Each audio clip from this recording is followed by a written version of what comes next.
Once upon a time, the art of the movies was to suspend belief. Today, the art is to create belief. One of the greatest challenges in the modern cinema was to make you believe that a man could fly. They succeeded in a film called Superman.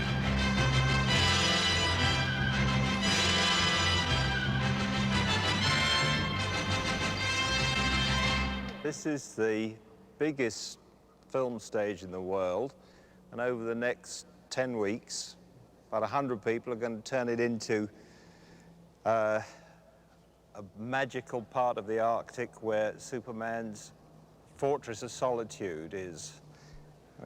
Where I'm standing now will be the sea, a lot of pack ice. Well, Star Wars is much grittier sort of story.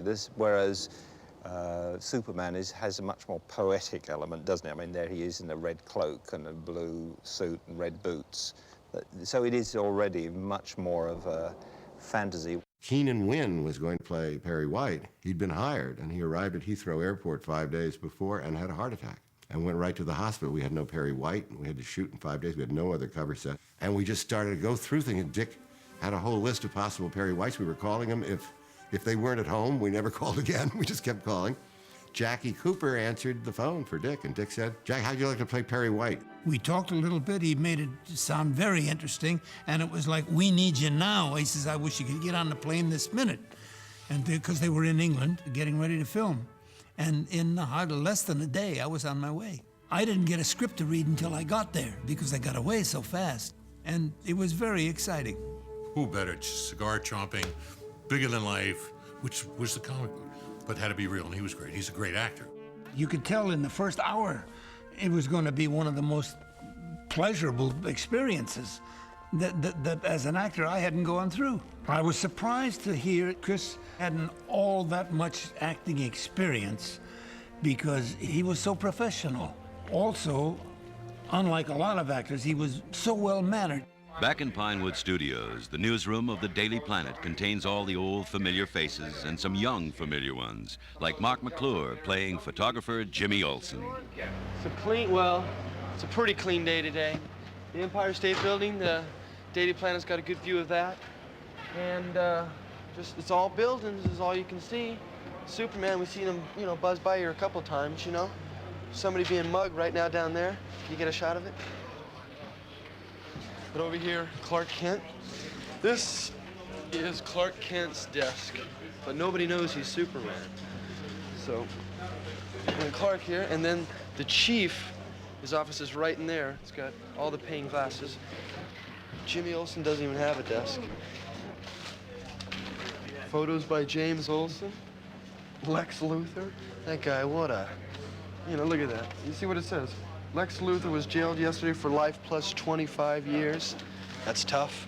That's tough. So he's gone for a while, I guess. Before Clark Kent came in the action, Jimmy was trying to scheme on Lois, but, financially he couldn't handle it. So he quit.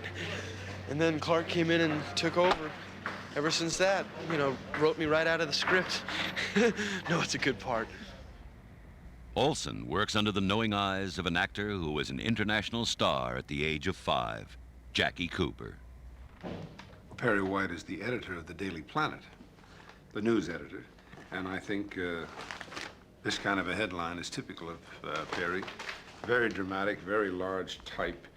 A story especially like this, while it's terribly, terribly unusual to the city of Metropolis, if he could find any kind of a story, he'd love to give it this kind of dramatic headline, all the big print and the large pictures. It was 2 films. We were shooting scenes from the 2 films simultaneously, according to production conveniences. When we were in the Daily Planet, we were shooting scenes from both pictures in the Daily Planet while you were in that set. I don't think if Dick hadn't been directing it, 3 people could not have directed that movie. He had such incredible stamina and love for the project. Dick Donner is the biggest kid on the block, and his sense of playfulness really is what gave the movie its magic. The relationships between all of us were real, genuine relationships. There's just no question about that. They were deep, they were long-lasting. And Dick really took care of us. He took care of every crew member. He never forgot a birthday, he never forgot anything. But what he did as a director is the sign to me always of a really good director. Each one of us was directed in a different way according to our needs.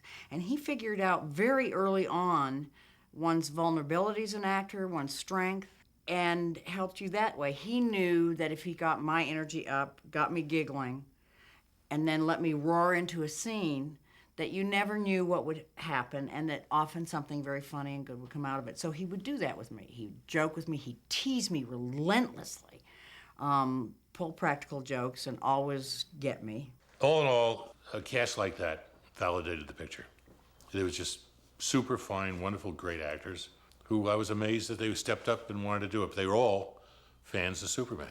We agreed this would be down, right? Yes, and I'll go over there in a perfect piece of coordination, raise it, and go out. We can all go home. We take 733. I broke it down the way an actress normally would. She's in love with Superman, so she behaves one way with him in a rather little girlish, sort of flustered, cooey way. And then when she was with Clark, who was easily dismissible as a romantic suitor, she was kind of more ballsy and, just kind of tossed him off. The first thing that Dick Donner had to do to work with her was to get her to stop swaggering, because she wore cowboy boots and kind of barrel-legged from having ridden so much. So it was quite a project with Margot, but her charm shined through and made her very lovable, very adorable. And audiences really responded, I think. For Clark Kent, I basically thought a guy, who's a bumbler, who is very well-meaning but insecure. So I kind of stole from Cary Grant. Then what I did was I tried to work on a stutter a little bit and a different body position and tried to create some difference between the characters. Russell, Russell, Russell, Russell. Oh, Jesus. Get the picture? Show him. Get the picture. He'll see it. I mean, just indicate it with your eyes. Picture? Now, take your time. Now, really nail him. This is the most honest thing you're gonna do. Did you ever feel like you couldn't remember your lines? You unplugged my typewriter?